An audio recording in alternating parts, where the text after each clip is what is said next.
안녕하세요. 잡시광입니다.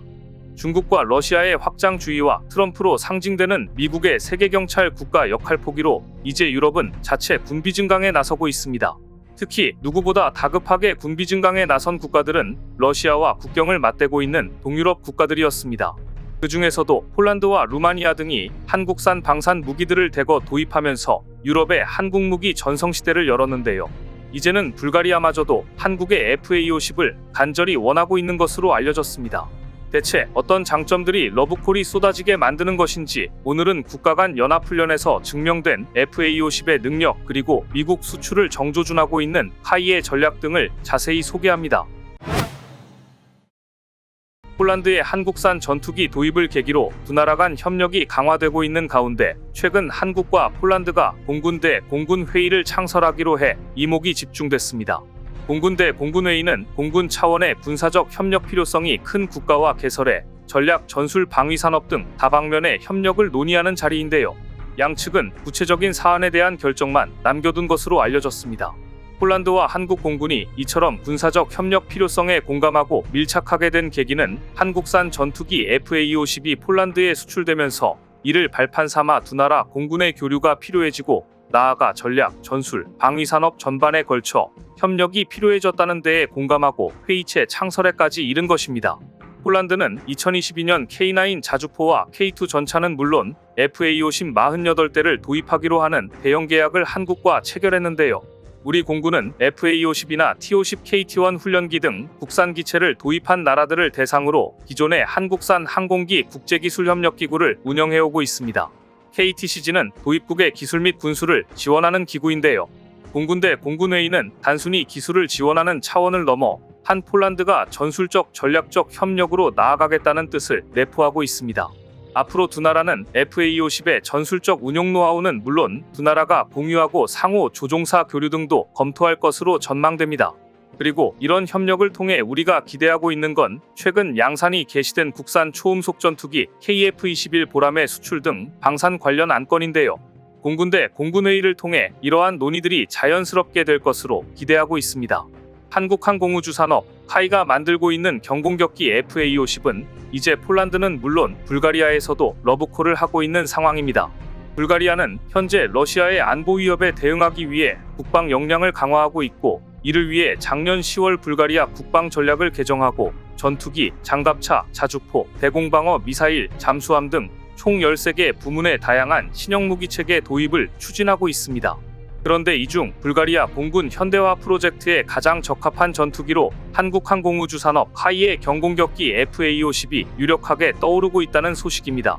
불가리아에서는 FA50이 불가리아 공군의 노후화된 아에로사의 L-39 알바트로스 훈련기와 소련제 미그-29 전투기, 수호이 25 전투기 등을 대체할 수 있는 이상적인 솔루션이 될 것으로 보고 있는데요. 훈련과 전투 역할을 모두 수행할 수 있는 FA50이 불가리아의 항공 역량을 현대화할 수 있는 다목적 플랫폼이 될 수 있기 때문입니다. 2024년 7월 29일 불가리아 매체 노비니시는 카이의 FA50 대체 어떤 전투기인가? 라는 내용의 기사에서 이렇게 말했습니다. 한국항공우주산업 카이는 FA50 최신 버전을 통해 글로벌 경전투기 시장에서 입지를 확대하려 하고 있다. 네덜란드 항공잡지 스크램블의 분석에 따르면 카이의 FA50은 글로벌 방산 시장에서 성공적인 모델임이 입증되었다. 군사 전문가들은 조만간 한국의 전투기들이 뛰어난 성능으로 유명세를 얻을 가능성이 높은데 그 중에서도 특히 FA50이 눈에 띈다고 언급하고 있다. 한국항공우주산업 카이는 현재 다목적 소형 무인기를 FA50에 통합시켜 머지않은 시점에 유무인 복합 체계를 구현하려고 하고 있다. 다목적 소형 무인기는 유인기를 대신해 감시, 정찰, 전자전을 수행할 수 있도록 설계되고 있어 전투기와 조종사의 생존 가능성을 높여줄 수 있다. 다른 4세대 전투기들과 비교할 때 FA50의 가장 큰 장점은 비용 대비 효율성이 뛰어나다는 점이다. FA50의 저렴한 비용에도 불구하고 운용 고도 및 최고 속도라는 측면에서 FA50 파이터 이글이 보여주는 성능을 4세대 전투기들의 최대 80% 수준에 달해 그야말로 극강의 가성비를 보여주고 있다. 즉, 동급 최고 기체의 최대 80% 정도의 성능을 지닌 플랫폼을 50에서 60% 정도의 가격으로 구현해 내겠다는 FA50 파이트 이글 KF-21 보라매의 설계 이념은 세계 정세에 묘하게 들어맞았고 한국 전투기들의 경쟁력을 높였다. 폴란드에서의 성공적인 운용을 시작으로 이제 카이는 불가리아를 비롯해 군비 증강에 나서고 있는 동유럽 및 중유럽 국가들을 대상으로 FA-50을 홍보 중이다. 불가리아 언론은 FA-50 파이터 이글이 동급 최강의 가성비를 보여주고 있다고 평가하고 있었습니다. 중국과 러시아의 군사력 증강과 미국의 세계경찰 국가 역할 축소로 인해 유럽이 자체 군비 증강에 나서고 있는 상황에서 국방 예산이 많지 않은 불가리아는 필리핀처럼 다목적 전투기 역할을 해줄 모델을 찾고 있습니다. 필리핀도 마찬가지였습니다. 지난 2014년 필리핀은 한국으로부터 FA-50PH 12대를 도입해 필리핀 공군의 핵심 항공전력으로 성공적으로 운용하고 있는데요. 필리핀은 고급 전투기 수요를 위해 F-16으로 업그레이드하고 있지만 F-16이 쉽게 도입할 수 있는 전투기도 아니고 그럴 만한 예산이 있는 것도 아니라 훈련과 전투 역할을 모두 수행할 수 있는 한국의 FA-50을 도입해 F-16을 보완하고 F-16 조종사를 위한 훈련 플랫폼 역할을 수행하게 했는데 결과는 대만족이었습니다. 이처럼 여러 나라에서 FA-50의 다목적 기능에 대해 검증이 되자 이제 루멘 라데프 불가리아 대통령도 FA-50에 관심을 표명하고 있습니다. 불가리아의 라데프 대통령은 지난 2월 한국의 국회의장과 만나 한국이 폴란드에 수출한 전투기 FA-50이나 K2 전차에 관심이 많다며 방산 분야에서의 협력을 강력히 희망한 바 있는데요. 발칸, 코카서스, 우크라이나 등 주변국의 분쟁 가능성이 커지면서 나토 최전선인 불가리아 역시 2032년까지 GDP의 2%를 국방비로 활용하기로 결정했습니다.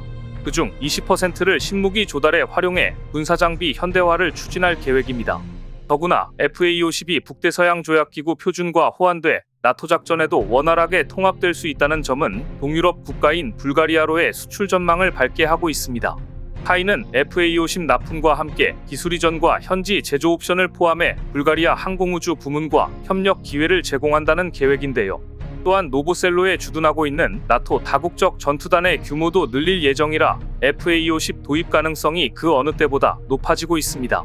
한편 우리 공군의 F-15K 전투기와 필리핀 공군의 FA-50PH가 얼마 전 호주 상공에서 우정 비행을 했습니다.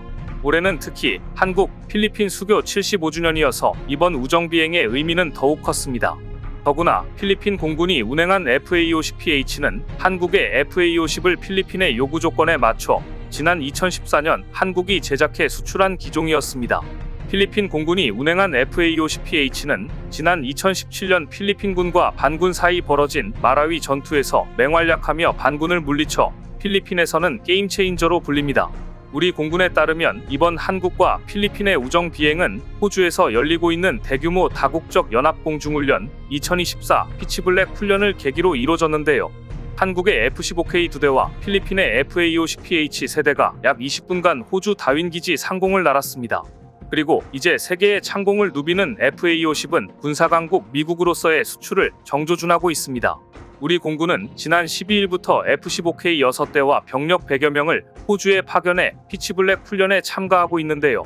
이번 피치블랙 훈련에는 한국과 미국, 이탈리아, 프랑스, 인도 등 16개국에서 참가했고 미국 공군의 F-22, 이탈리아 공군 F-35B, 프랑스 공군 라팔, 인도 공군 수호이 30MKI 등 16개국 공군의 최강 전투기가 참여하는 역대 최대 규모의 연합훈련이었습니다. 이런 훈련에 우리 기술로 제작된 국산 전투기가 정식 데뷔한 것은 대한민국 항공산업 역사에 새로운 획을 그은 일로 평가받을 만한 일이기도 했습니다. 이처럼 카이가 개발한 다목적 전투기 FA-50은 성능과 운용 효율성 등을 인정받으며 글로벌 시장 점유율을 높여가고 있는데요. 최근 카이는 FA-50 단좌형 개발을 통해 글로벌 시장에서 최대 500대 이상을 판매하고 시장 점유율 50% 이상 달성을 목표로 정했습니다. FA-50은 미국 로키드 마틴사와 KTX-2 사업을 통해 만든 초음속 훈련기인 T-50 골든이글을 기반으로 개발한 후 현재 인도네시아, 필리핀, 태국, 말레이시아 등 동남아 주요 4개국 수출을 비롯해 폴란드 등 전 세계에 138대가 수출됐습니다. 최근에는 페루도 FA-50 도입에 상당한 관심을 표명하고 있는 것으로 알려져 있는데요. 공대공 공대지 미사일과 일반 폭탄 기관포 등 기본 무기와 합동 정밀 직격탄, 지능형 확산탄과 같은 정밀 유도 무기 등 4.5톤의 무장 탑재까지 가능한 FA-50이야말로 페루, 태국, 필리핀 등의 요구 조건을 충족시킬 수 있는 전투기이기 때문입니다. 이 같은 세계 각국 수출 실적과 관심을 바탕으로 카이는 이제 우리 전투기가 가야 할 최종 목표인 군사대국 미국을 정조준하고 있습니다. 카이의 목표는 280여 대 규모인 미 공군 전술훈련기 사업과 220대 도입 예정인 미 해군 고등훈련기 전술훈련기 사업인데요. 만일 FA-50이 미국 수출에 성공한다면 FA-50은 서방 국가들을 중심으로 500대 규모의 경공격기 시장과 카이가 개발 중인 FA-50 단좌형 시장에서 추가로 300대를 수출해 총 1300대의 시장이 형성될 것으로 전망됩니다. 미국의 전술훈련기 도입 사업은 카이의 FA-50과 보잉, 사브 컨소시엄으로 개발된 T-7A가 2파전을 벌일 것으로 예상되고 있는데요. 특히 T-7A는 지난 2018년 미공군 고등훈련기 사업에서 우리 T-50A와 경쟁에 승리한 기종이어서 카이는 이번에 단단히 서력을 벼르고 있습니다. FA-50에 관한 이야기는 여기까지입니다. 최근 필리핀이 한국에 놀라운 요청을 공식적으로 해왔는데요. 대체 필리핀의 한국에 해온 요청은 무엇인지 2편에서 자세히 전해드립니다. 오늘 준비한 소식은 여기까지입니다. 댓글을 통한 여러분들의 많은 의견 기다리겠습니다. 시청해주셔서 감사합니다.